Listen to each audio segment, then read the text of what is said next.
Hello everyone and welcome back to my channel. Today's video will be on chocolate covered pretzels.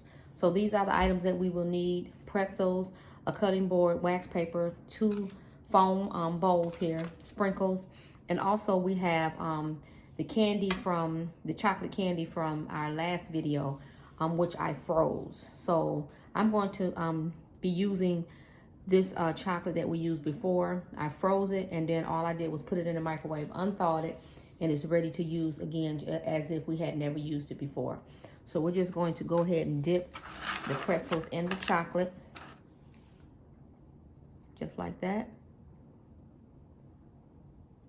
You have to do a lot of shaking to get all of that chocolate off of there.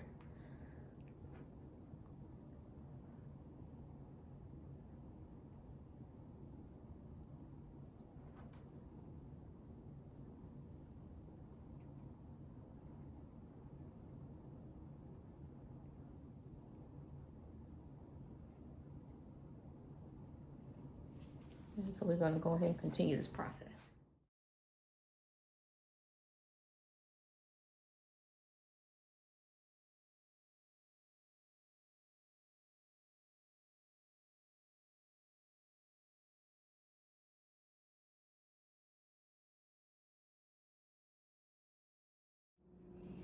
If you enjoyed this video, please like, comment, and subscribe to my channel, and I will see you on the next video.